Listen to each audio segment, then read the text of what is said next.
My girlfriend posted, "Ugh, stuck with boring boyfriend tonight" on her story.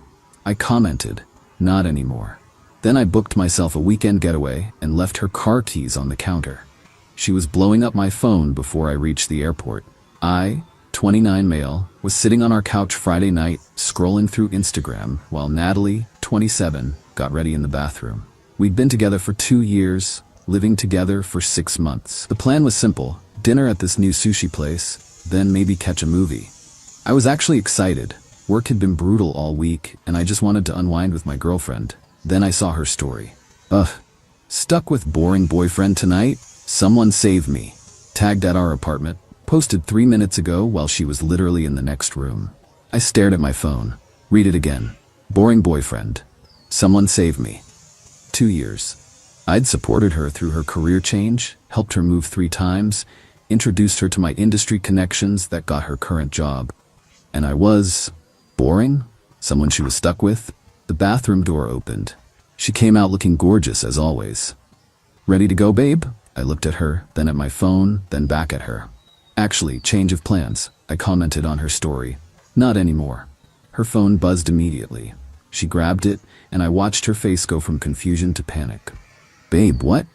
I'm boring, right? You're stuck with me?" "It was just a joke. My friends and I always..." "Cool joke." I stood up. "Here's another one. I'm leaving." See, here's what Natalie didn't know. My buddy Devin had been planning a guy's weekend to his lake house.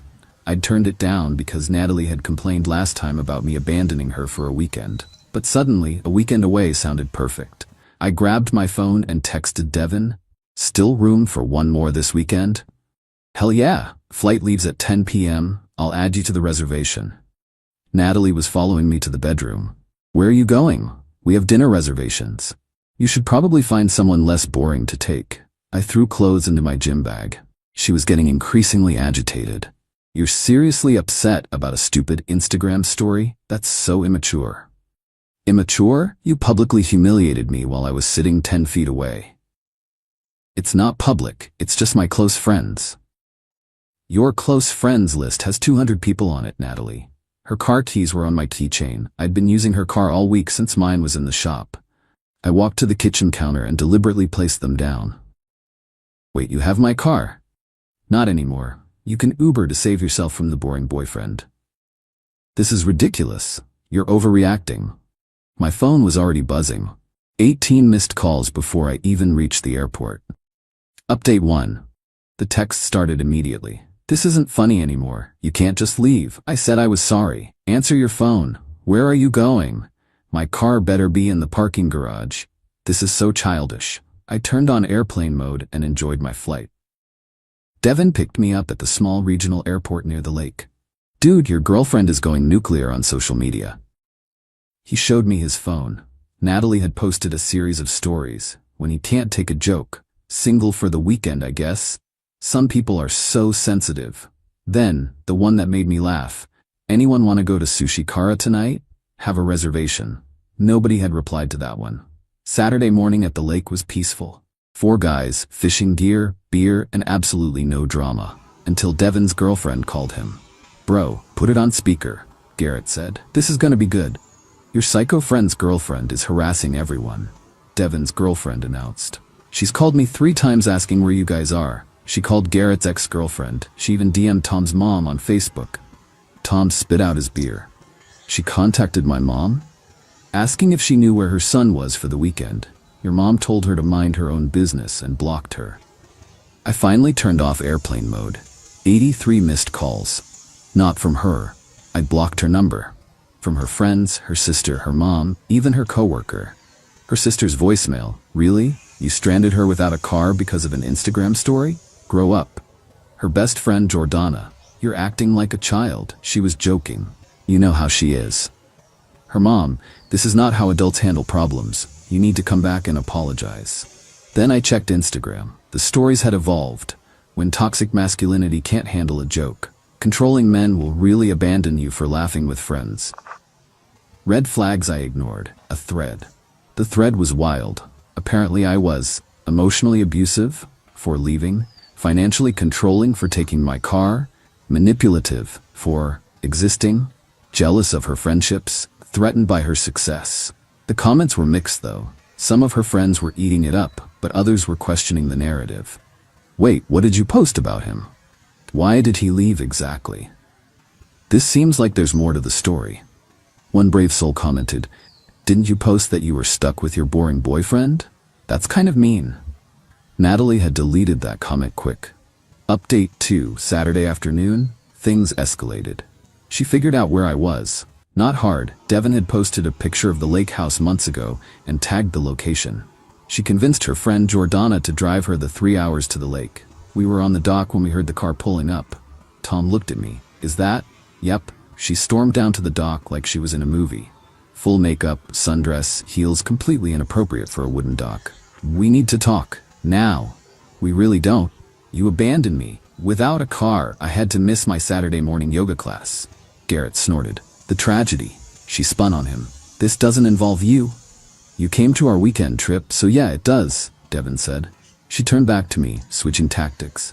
Tears appeared instantly. "Baby, I'm sorry. It was a stupid joke. You know I didn't mean it." "Then why post it?"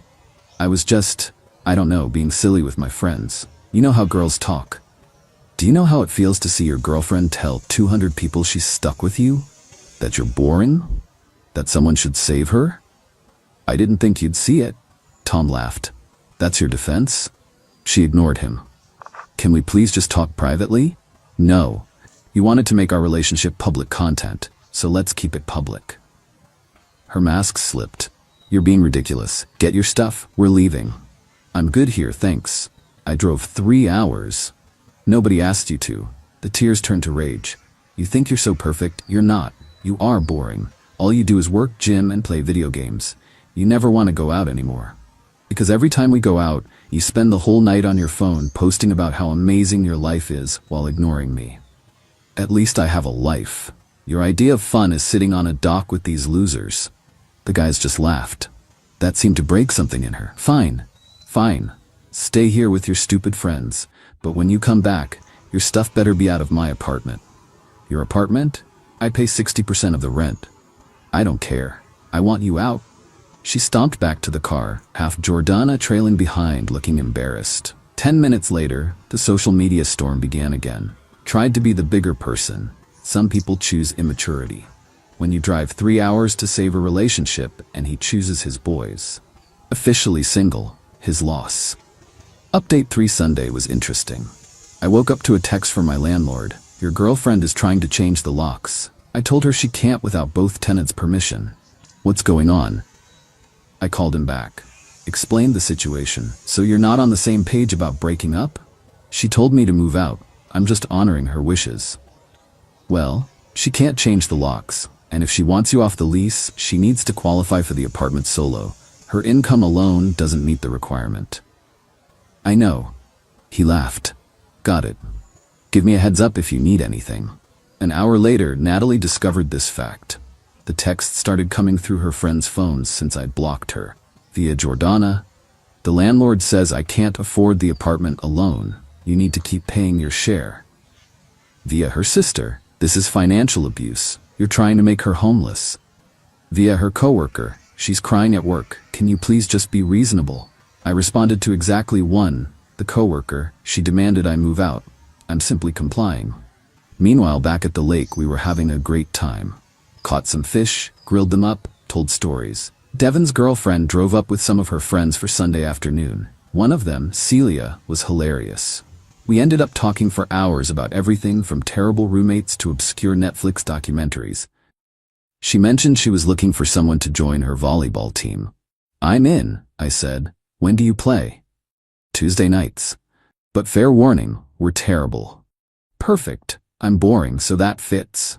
She looked confused until Devin explained the whole story. She was appalled. "She posted that publicly? While you were in the same room?" "Yep. That's sociopathic behavior. We exchanged numbers for the volleyball thing. Purely platonic, but I posted a group photo on Instagram with everyone from Sunday, including Celia. The nuclear meltdown was immediate. Natalie created a new account just to message me. "Are you serious right now? Who is that girl? You've been gone 2 days and you're already with someone else? This is why you left, isn't it? You were cheating." She then posted on her main, "When you find out the real reason he left. Once a cheater, always a cheater. Ladies, if he accuses you of being wrong, he's probably projecting." The narrative had completely shifted. Now I hadn't left because of her post, I'd left because I was cheating. The mental gymnastics were Olympic level. Update 4 Monday morning, I came back to absolute chaos. First, I went to the apartment while she was at work to grab my important stuff. Found that she'd cut up my favorite hoodie, thrown out my PlayStation games, deleted my shows from the DVR, poured bleach on my work shoes. But she'd made a critical error. Our doorbell camera, that I paid for and installed, caught her doing the whole thing. She'd forgotten it backs up to my cloud storage. I documented everything, took photos, saved the videos. Then I went to work, where I discovered she'd sent an email to my boss from her work email. "Dear Mr. Harrison, I feel you should know that your employee has been engaging in emotional abuse and financial manipulation. He abandoned me without transportation and is now trying to make me homeless. I'm concerned about his stability and fitness for his position." My boss called me into his office, showed me the email. "Want to explain?" I showed him her Instagram story about being stuck with her boring boyfriend. Explained the weekend. The apartment situation. He leaned back. "So your ex-girlfriend is contacting your employer because you went on a guy's trip after she publicly humiliated you? That's about it? Forward me everything. We're sending this to legal." This is harassment. Her company apparently didn't appreciate her using work email for personal vendettas. By Tuesday, she was on administrative leave pending review. She had Jordana call me. "You got her suspended. How could you?" "I didn't do anything. She emailed my employer from her work account. That's on her. You need to fix this." How she chose to escalate. These are consequences. You ruined her life over an Instagram story. No, she ruined her own life by being entitled, destructive, and vindictive. I just refused to be her doormat anymore. Wednesday, I met with a lawyer about the destroyed property. Sent a formal demand letter for $2,100 in damages with the doorbell footage as evidence. Her response through her lawyer was hilarious. Miss Williams denies any wrongdoing and suggests Mr. Coleman's belongings were damaged due to his abandonment of the property. My lawyer's response: "Please review the attached video of Miss Williams pouring bleach on Mr. Coleman's shoes while saying, 'This is what you get for embarrassing me.'" Thursday, desperation set in. She showed up at my office at lunch. Please just talk to me. We're talking through lawyers now." "I'm sorry about your stuff, I was angry." "Okay, I'll pay for it." "Great, send the check to my lawyer." Can you please just come home? We can work this out."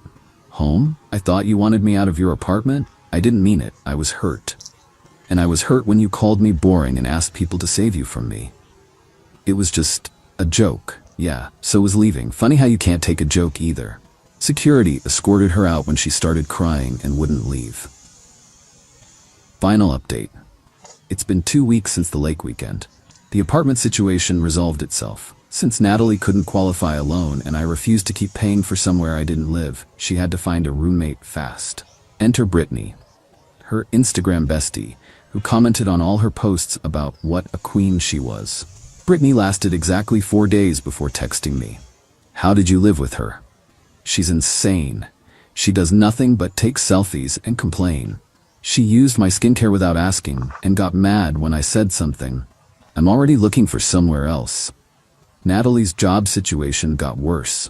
The suspension turned into termination when they found out she'd been using company time to run her influencer account. Turns out posting 30 Instagram stories during work hours leaves a digital trail.